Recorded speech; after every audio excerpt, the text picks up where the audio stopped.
My name is Bobby Thompson. This is Leland Danes. We're going to bring to you a show, we're going to call it This is Gravel. The show is going to be very casual.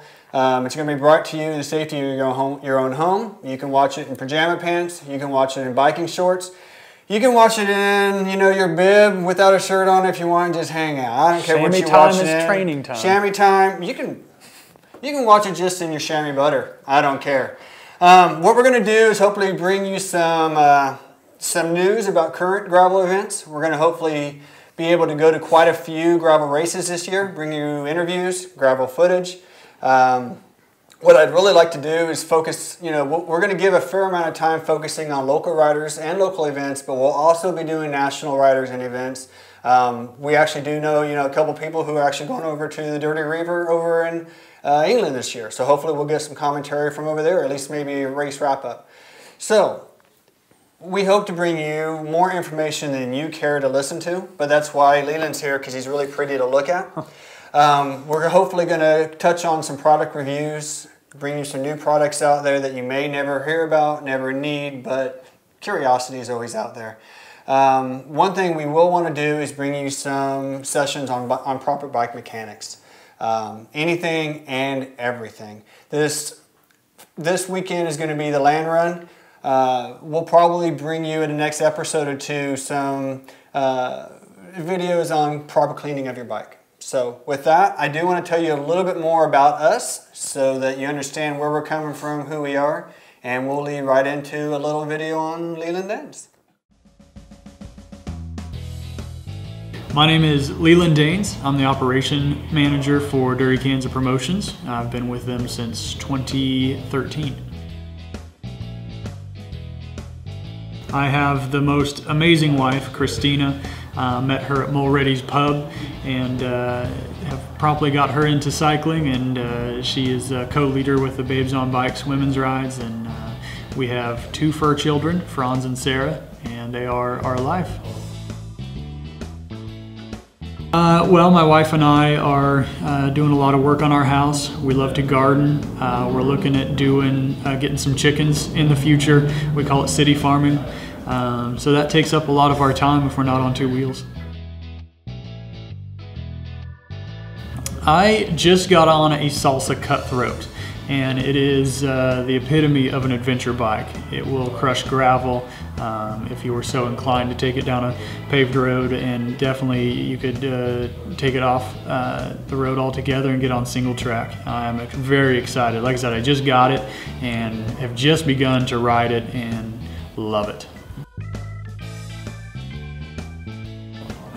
Primarily to have a little bit more fun. I'm transitioning away from racing. For a lot of years I've focused on training and racing to be competitive, and for 2016 that's going to change dramatically. I'm looking to do some more bike packing adventures and camping by bike, riding with my wife a lot more. So I'm going to be riding as much as ever, just on a whole different style. I'm going to have a lot more fun and a lot less emphasis on racing.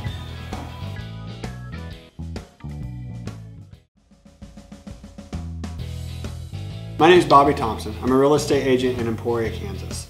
I'm also kind of known as the Casual Cyclist. I have a Facebook presence out there, the Casual Cyclist, and I'm on Instagram and the Twitter feed. I have a very patient wife, Carrie, and 2 beautiful daughters, Nora and Reagan. They keep me very busy. They allow me to do things like this, a lot of fun things in our lives. Carrie is always behind me to support, and she's ready for the next gravel adventure. Of course, there's the Star Wars thing. I've also started doing a little blog called The Casual Cyclist. It's on Facebook, Twitter, Instagram, hint, hint. Around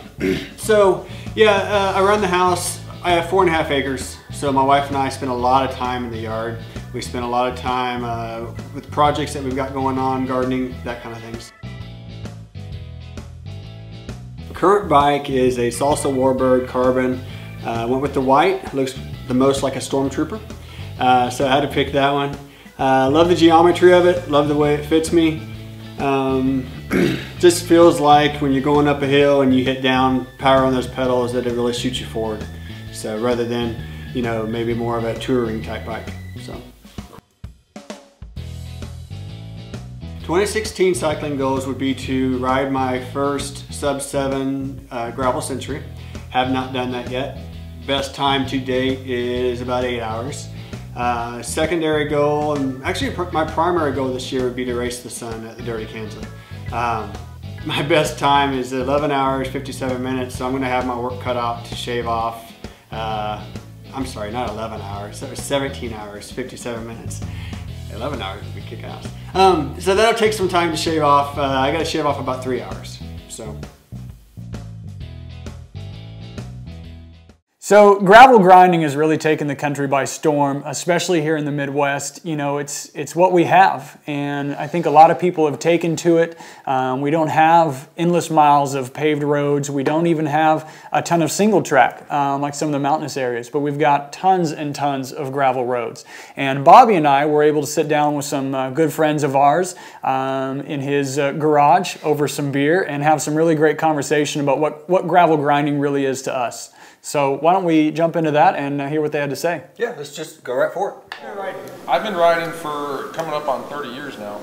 And really, it was started out with trails, doing stupid stuff on a bike I shouldn't be doing, and I'm still doing those stupid things on a bike I shouldn't be doing. And I've only been riding gravel for probably maybe the last 8 or 9 years. And it was really just because all the cool kids were doing it. You know, and really to start riding, you know, my friends were starting to evolve into gravel, except for Sean Honey, who is still kind of anti-gravel, but love you, Sean. Everyone was doing it, and it just, the thing is, I spent some time out in the Flint Hills, but I never really spent time out in the Flint Hills. And once I got out there on a bike and realized just how incredible it is out there, it just took hold. So now, you know, I own 3 different cross bikes, and well, I own way too many bikes altogether, but I own 3 different cross bikes now, and I would say probably 95% of my miles are gravel. And I remember last year, Reba, when she was here for training camp, I think it was a training camp, where she talked about when you ride, look around you when you ride. And I've always been that guy. I've always been that guy that looks around and sees the rocks in the distance, sees the cool little shelf, you know, along a little ridge in a creek bed or something that they ride. But I've also watched a lot of riders, they're just head down the whole time. And I'm just looking at them like, man, you guys are missing out. This is freaking awesome. I'm not from this part of the country. There's good reasons why I stayed, but one of the reasons I stayed is it's freaking beautiful. We are so blessed to have what we have here, man. So and the thing is, I think a lot of us appreciate it. And it's cool when we get new riders in to ride our group rides on Thursday nights and stuff. It's cool watching them become lovers of the Flint Hills. They've only seen the Flint Hills from driving past it on the interstate. And actually being out there, and everyone here knows what it's like when you're out there and you might see a telephone pole and the road you're on, and that's it. You know, and that's one thing I do is I tend to keep my head down too much, and I tend to appreciate it more when I'm talking to riders who aren't from this area. Because then they start talking about the beauty of it, and I'm like, oh, you know, yeah, it is pretty freaking beautiful, but when I'm here, I tend to put my head down a lot more and try to get from A to B quicker, so.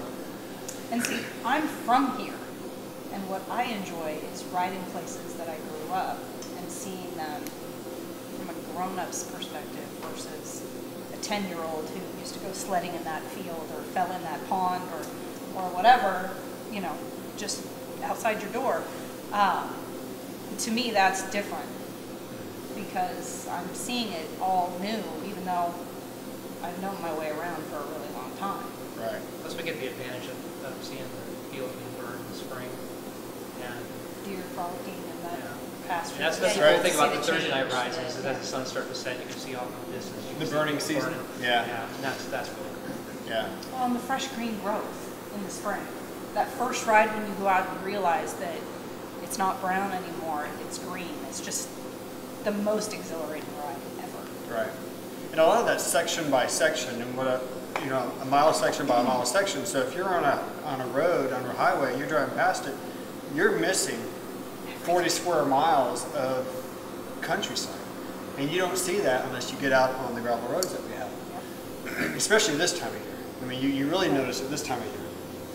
Or you get that evolution from brown to green this time Brown of year. to black to green. Well, that's true too. So it's the black. And you also I get. love the black season. I love it when it's all black and that you're waiting for it to turn. I do too. I love the burning season. I just don't like riding through those clouds of smoke and sucking that smoke in for a mile at a time or so. But at the same point, there's been many times where you're riding along a field that's burning and you can feel the heat coming off of the field. And it's like, wow, that's pretty awesome. So. They should burn in the winter. They should burn when it's raining. Keep us warm. That'd be Burn in motherfucking the awesome. winter, and if we could just burn in the rain, it would really help us out a lot. Yeah. So I think that would work. Is it something that, if you ever moved away, I mean, heaven forbid you moved away from the area, is gravel something that you think you would always come back to? I mean, would you switch to being on pavement? Would you always seek out some gravel now that you've been out there just to get a better idea of the countryside? Well, you've been to my home with me. Yes. And you've seen what the cycling is around where I grew up. Yes. There isn't gravel. Right. There's pavement and there's trails. That's it. Right. And the funny thing is, I remember the first time I went home when I started riding gravel, and I went into different bike shops, and of course there was a big road bike culture. It was hard enough finding a variety of mountain bikes, let alone, I'd even ask the guys in the different bike shops, I'd say, hey, do you guys have any cross bikes? I just wanted to see what they carry and stuff. You know how it is, you always go into bike shops in different towns and pick up water bottles and just want to see what they've got. They're like, oh, why would we have cross bikes? Why would we have that? And there just is literally no gravel culture, Right. Where I grew up. You mentioned trails, and I do enjoy trails with friends, but the thing with trails is, if I'm not 100% focused on the trails, I'm into a tree. Where if I get on gravel, I can lose myself in my own train of thought. I can ride for hours, and I can solve the world problems. Now, I mean, I'm getting old, and I forget everything that I've done. I forget how to solve those problems 5 minutes when I'm off the bike. But when I'm on the bike, I can fix every problem in the world because I can sit there and you're thinking. It's nothing but rollers over and over. You're waiting for the next big thump, and you kind of get into a rhythm when you're on. Yeah, and don't take me the wrong way on that. I mean, and I would probably get into road bikes as well, but it's just mainly because the culture's not there. There is no gravel. Given the choice, I'd much rather ride gravel. And I don't ride nearly the miles that some of you guys ride. The last 3 years, I've averaged about 8,000 miles a year, where I know a lot of you guys are doing like 10, 12,000 miles a year. I know Dan does, 15,000 a year. I'm at 64,000. Tim's at 64,000. Tim goes around the globe. Yes. In his miles per year. Over water. All gravel. I mean, the weird thing is, there was 10 miles of pavement. He complains the whole time. he never Oh, I does know he too does. That's why you don't ride a tandem with him. I ride a tandem. I know. Around the world. He never goes more than a 20-mile loop, but he does that 20-mile loop better than any of us ever does that 20-mile loop. How come you're not sweating? No, but I think you did touch on something. It is the culture of gravel also. Well, then see, what I was going to say, though, too, is what you touched on, too, is that, man, I can have the worst day, and by the time I hit Road D, my attitude's different. And of the miles, I was going to say... Because by the time you hit Road D, you're just like, God. But I would say of those 8,000 miles a year I do on gravel, I would easily say that 7,000 of them are by myself. Yeah. And as much as I love doing group rides, and I do a lot of group rides, I like riding by myself, too. I really do. We like you riding by yourself. What? We like you riding by That's the yourself. preferred I know. method, Rick Becker on the bike. Oh, Rick, you went on a ride already? Oh, we were going to call you. Oh, but you already rode. So, Jim, you put probably as much miles on as any of us have. What are your thoughts? Yeah, well, I mean, I started riding gravel just because that's what we had to ride. I mean, I got my first bike in 1986, ridden gravel ever since. But we just have a single track around here, and the pavement around here really isn't very safe to ride because there's no shoulders on a lot of the roadways. But I agree with a lot of what you said. I mean, we ride gravel here because that's what we have to ride. I know in other Pennsylvania we didn't have any gravel roads there, like what Rick was sharing in Wisconsin. They had amazing road riding and amazing single track, and that's what we did. The only gravel we had was a canal pass on the rivers, and if we wanted to ride gravel, that's where we rode.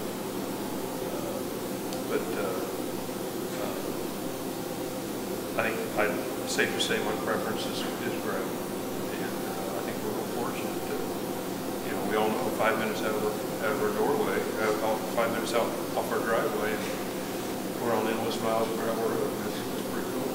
Yeah. I mean, we do have our fair share amount. You know, when we say gravel, it's important, I think, that we have our fair share of B roads, dirt roads. You could even call some of them C roads, I guess.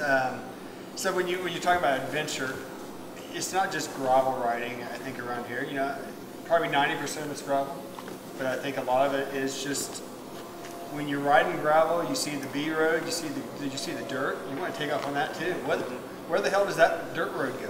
You know, where's that gravel road go? How many times have you driving on the highway and you think, it looks like that's fun? Well, and Christina and I did that last month on one of our little business meeting rides. Yeah. We went out without a plan other than let's do X number of miles, and we got to a couple corners and looked down the road and said, never been there before, let's go. And some of those roads were the most fantastic roads. Yeah. Just beautiful.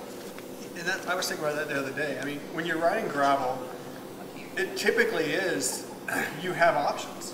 When you're riding pavement, it's typically, the pavement was designed to get you from A to B.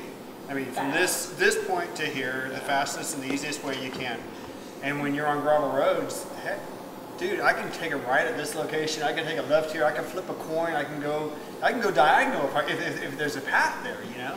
So. And you never know where you're going to end up. It could be, you know, it could be nowhere, it could be somewhere fantastic, and it could be something that you get off your bike, take a bunch of pictures, figure out where you're at, and then make sure you figure out how to get back there again. Absolutely. Have you and Leland talked about riding bikes together?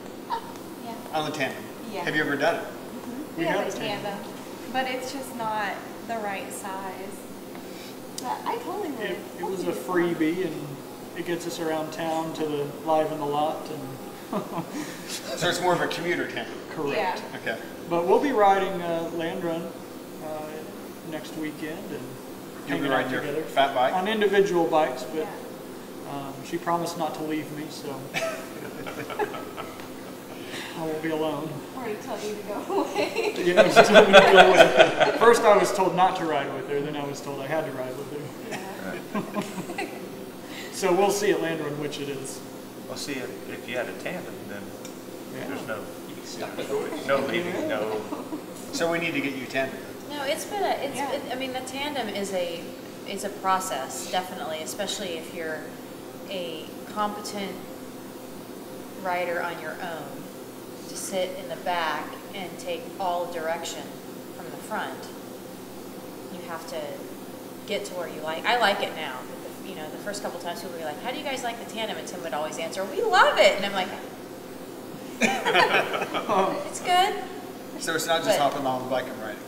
There's a lot No, more. you have to be in sync. And she pushes big gears, and I don't. I spin. So it's taught me to push a little bigger gear and make her spin a little more. And she never stands up, and I like to stand up on hills. A lot. And it's a cool feeling when you're actually in sync. And it's I don't know. It's probably a lot like row team or something. Yeah, yeah. I mean, when you're in sync, you can make that thing just fucking. It seems like you can really cruise. I mean, once you get rolling on it, you can really roll. Yeah. I'm just But thinking if you're it not sounds in like sync, an incredible metaphor for a good marriage. It is. I mean, that's Or a bad it's one. like, Well, if you're in sync, it's working. And regardless if you're in line on one bike or riding side by side, Christina and I have been talking, we're very excited about Land Run, and I'm probably looking more forward to this one than when I was aiming for top 5 finishes, because it's kind of a date day for us. Well, definitely thanks to the gang for that. A lot of good information in there. Definitely gives you an idea of what gravel really means to people. Bobby and I didn't really get a chance to kind of express what it means to us, and here we are up here doing this show. So, Bobby, what does gravel mean to you? I think gravel to me means being able to get out on my own in 5 minutes, away from the traffic, away from work. I can get lost in my own thoughts. I can solve the problems that came up during the day. You know, sometimes you're out there for 30 minutes and you can solve the world's problems. You forget about them as soon as the next hill comes up on the horizon, and all you can do is think about the pain to get up that next hill. But the fact of the matter is you can kind of get lost in yourself a little bit out there on gravel. You know, with some other disciplines of riding, I feel like I have to focus a lot more in the moment. And with gravel, it's just you and the roads. Yeah, I mean, without a doubt, gravel, it breeds adventure. I think that's really what this is about. And for me, I think that's really important because while I've always sought out adventure, I've loved mountain biking, I've ridden all over the globe, let alone just this country. But for me, there's a sense of adventure of getting out there. And now getting my wife into it and going on adventures with her, worrying a whole lot less about where I finish in a race opposed to enjoying the route that we're on or taking, doing some bike packing trips. And gravel, it's not just the roads that you're riding, it's the whole mentality around it is that there's always something new around the next corner. And even if you're just on a mile section to the north of where you're at, if you've never been on that road, it's like a whole new world. Yeah. So that's really what it is for me. It's a great outlet, of course. It's great exercise, and it's a wonderful adventure every time I get out there and go exploring. You know, I think that's something to bring up. Definitely not against any other kind of disciplines that are out there, but gravel is what I've known. Gravel is what we have here. Gravel is easy to get to. And the thing that I've noticed about gravel, you know, when roads are laid out with a purpose. They get you from A to B as quick as you can get from A to B. You're not normally in Kansas anyway on pavement, and you can just stop at an intersection, flip the coin, and let's go this way out in the middle of the country. It's this highway gets you to this town. Whereas when you're on gravel, and let's face it, gravel is any non-paved surface when you're talking about Kansas. Right? Absolutely. You're talking about the sometimes single track in the pastures. You're talking about a dirt country road. You're talking about heavy rock, not just gravel, but heavy rock. So when you talk about gravel, you can be riding along, you turn to the right and you see pavement ends. Okay, so you take off from pavement ends. You're riding down the road for a while and you see low maintenance. Great, low maintenance. Gravel ends. Well, that sounds even better. So whatever route you have planned that day, you can switch on a dime and go off and explore some new route. And to me, that's the difference in where I ride locally between gravel and other disciplines. Yeah, we're certainly spoiled here. I mean, without a doubt, the Flint Hills is, even in the Midwest and in the world of gravel, it's a very special gravel scene. It's very unique and unlike any other gravel that's out there. So we are very blessed and fortunate to have that at our disposal in the backyard. So. We haven't even talked about the beauty of the Flint Hills. So that's just, that's just the gravel here. So, you know, the beauty of it is we live in a very beautiful place in the nation. So you can ride for hours and not see another soul. You will see plenty of cattle, but maybe not another person. Maybe the occasional ranch truck that drives by and gives you the little finger wave, lets you know that all's right in the world. But other than that, beautiful place to ride.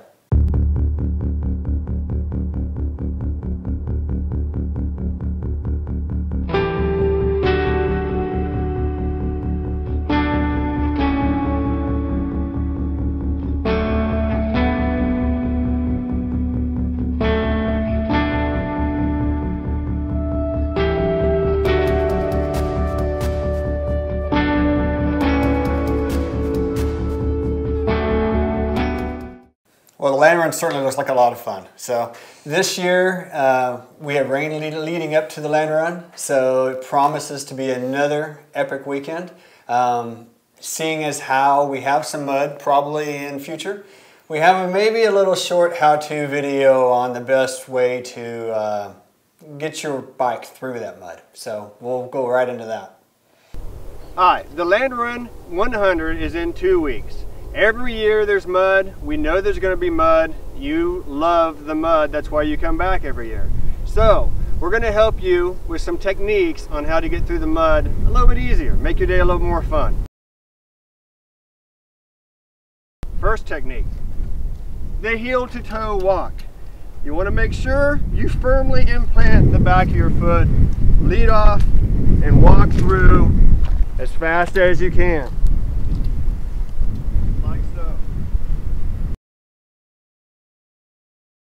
Technique number 2 is the I don't really want to get too muddy tiptoe technique.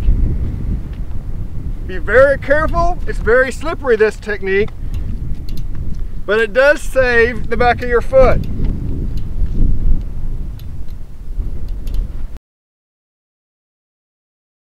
Technique number 3 is the I'm really pissed off, I'm really tired, there's mud all over my shoes, wiggle technique.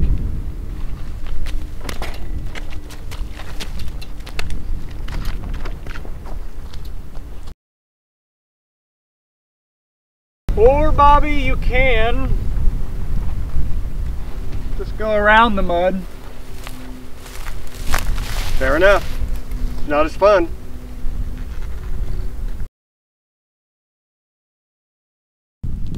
The other obvious technique for getting through the mud is to just ride through it. It's important to remember, don't power through the mud. Find a nice easy gear and spin through it, or you're going to be on the sideline with your derailleur.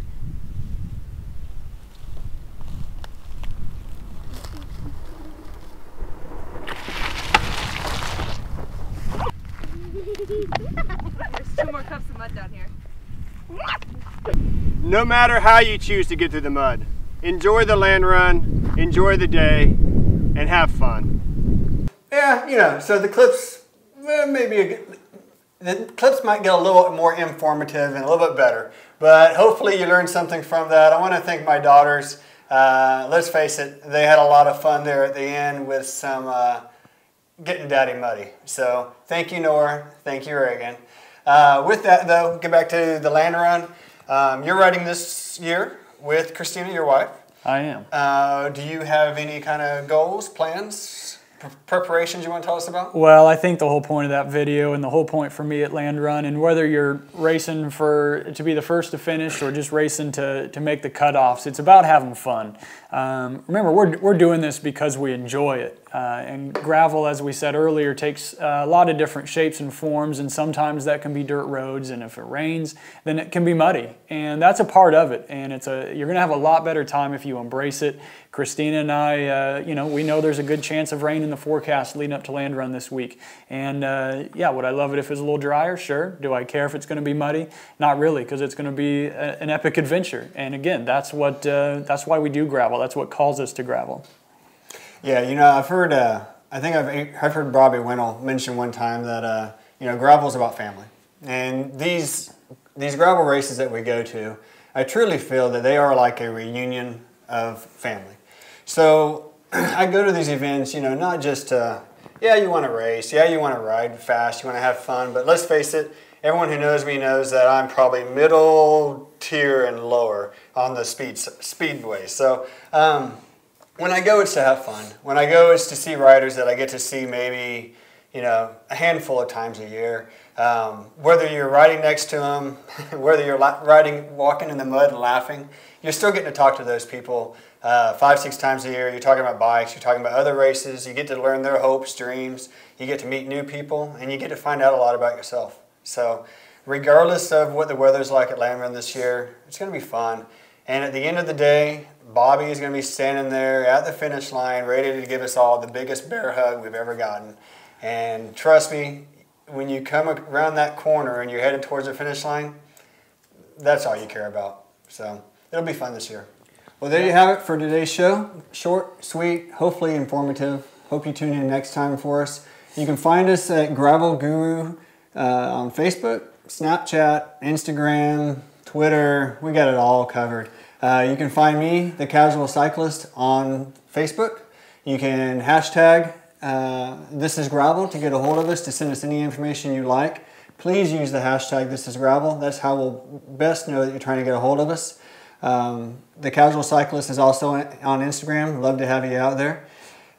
With that, any way to get a hold of you, or you want to just all get a hold of me? Well, for all information Dirty Kansas, you can of course find us at dirtykansaspromotions.com. Be on the lookout for group rides locally, of course, community calendar events, any Dirty Kansas information, of course. Next episode is primarily going to be about the wrap-up of the Land Run 100. We're going to bring to you hopefully some interviews. We're going to bring some video footage and probably some bike tips on how to clean the red mud off your bike so that it's not still there come next year's Land Run. So hope you enjoyed it. We'll see you next time.